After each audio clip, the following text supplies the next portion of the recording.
అయోధ్యాకాండము 27వ సర్గము. సీత శ్రీరామునితో అరణ్యమునకు తాను వచ్చదనని చెప్పుట. సుకుమారియు ప్రియములు పలకదగినదియు సద్గుణవంతురాలును ప్రియములు పలుకునదియూ నగు సీత మిక్కిలి అప్రియములగు మాటలను తనను గూర్చి భర్త పలకగా ప్రేమతో గూడిన కోపంతో భర్తతో నిట్లనెను. ఓ రామా, ఓ రాజకుమారా, ఏమిది ఇట్లీ నీరసమైన మాటలను పలికెదవు? నీ మాటలు విన్నంత మాత్రముననే నాకు ఆపలేని నవ్వు వచ్చుచున్నది. ఎల్లరూ తమ తమ పుణ్యపాపములు తామనుభవించుచు తమ తమ పనులు నెరవేర్చుచుందురు. వారు సోదరుడు, తల్లి, తండ్రి, కోడలు, కుమారుడు అనువారు. కాని భార్య యొక్కతియే భర్త భాగ్యంను తప్పక పొందును. కాన నిన్నడవులకు వెళ్ళమనినచో నన్ను కూడా నీ వెంట వెళ్ళుమన్నట్టులే కదా. తండ్రిగాని తల్లిగాని పుత్రుడుగాని స్నేహితురాండ్రుగాని స్త్రీకి గతికాజాలరు. స్త్రీకి ఎల్లప్పుడునూ ఇహమందును పరమందును భర్త యొక్కడే గతియగునుగదా.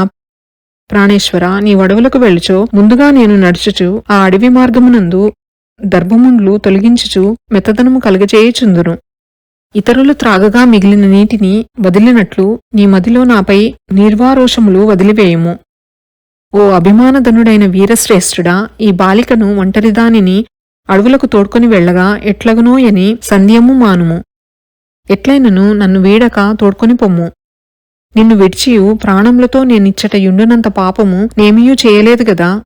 రామచంద్ర, సాటిలేని మేడలపై హాయిగా సంచరించుట కంటెను, దేవతల విమానముల యందు దిరుగుట కంటెను, ఆకాశ మార్గముల విహరించుట కంటెను కష్టములననుభవించుచున్నను. ఏ పరిస్థితులందైనను స్త్రీకి భర్త పాదసేవయే ఉత్తమము గదా. ఓ ఆర్యశ్రేష్ఠుడా, మునిపే నా తల్లియును తండ్రియును అనేక విధముల భర్తను సేవింపవలసిన సర్వ పద్ధతులను నాకు నేర్పి పంపిరి. ఇప్పుడు క్రొత్తగా నేర్చుకొనవలసినది లేదు.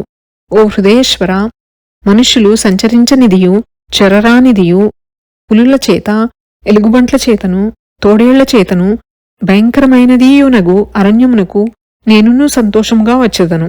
నాదా, నా పుట్టిన ఇంటి ఎందున్నట్లుగానే అడవుల మధ్యలో హాయిగా నుండెదను. ముల్లోకములెట్లయిపోయినను నా మదికి చింత కలగదు. పతివ్రతాతత్వమునే కోరుచుందును. గమ్మని పువ్వుల దేనెల కమ్మనైన వాసనలు వ్యాపించిన ఆ అరణ్యములందు ధైర్యము ప్రకాశింపగా నెల్లప్పుడు బ్రహ్మచర్య వ్రతమును అనుష్ఠించుచు నీ యొక్క పదములనే భజించుచు నీతో కలిసి సంతోషంగా సంచరించెదను. ఓ శౌర్యధనుడా, దీనిని సమ్మతింపుము. ఏ మనుష్యులనైనను వనములలో పొరపాటులేక నీవు రక్షింపగలవు. ఇంక నా విషయంను చెప్పవలెనా? నా యందు పరిపూర్ణమైన దయను చూపింపుము. ఓ రాజచంద్ర, కొంచెమైననూ సందేహము లేదు. నేను నీ వెంట వచ్చెదను. ఇది నా మనస్సు యొక్క నిశ్చయము. దీనిని మరల్చుట నీకు కష్టము సుమా. నాదా, నీకే విషయం నందును కష్టమును కలిగింపను. ఫలములను కందమూలములను భుజించుచు మనస్సునందు విచారింపగా నీతో కలిసి సంతోషమును పొందెదను. నన్ను నమ్ముము. ఓ ప్రాణనాథ, వనవీధులందు ఏరుల శిలయేరుల గట్టులందును గుహలయందును నిన్ను గూడి విహరింపగోరుచున్నాను.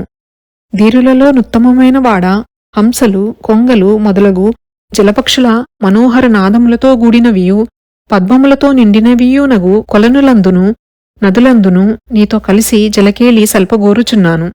సంతోషమును పొందుచు నీచెంత 1000 సంవత్సరములైన అడవులలో నిశ్చింతగా నుండెదను. నాదా, స్వర్గమైనను నీవు లేకున్నచో నాకు సంతోషమును కలిగింపదు. కాన పులులు సింహములు ఏనుగులు గలిగి వెలుగు అడవులకు నీ వెంట వచ్చెదను. తండ్రి యొక్క ఇంటియందు వలనే సౌఖ్యముగా వసించెదను. ఎల్లప్పుడూ నీ సేవ చేయుచుందును. ఇతర విషయములందు మనస్సు లేని దానను స్థిరముగా నీయందే అనురాగము గలదానను అయిన నన్ను వదిలినచో నేను నిజముగా శరీరమును భరింపజాలను. ఓ అనగా నన్ను నీ వెంట తోడ్కొని పొమ్ము. నా కోర్కే నెరవేర్పుము. నీ అంతటి వానికిది ఒక పెద్ద భారమైన పనియా. అయోధ్యాకాండము 27వ సర్గము సంపూర్ణము. శ్రీరామచంద్ర ప్రసాద సిద్ధిరస్తు. శ్రీ జగన్మాతార్పణమస్తు. శ్రీ శ్రీ శ్రీ. నమోస్తు రామాయ సలక్ష్మణాయ, నమోస్తు దేవ్యై జనకాత్మజాయై, నమోస్తు వాతాత్మ భువేవరాయ, నమోస్తు వాల్మీక భవాయ తస్మై. శుభం భవతు.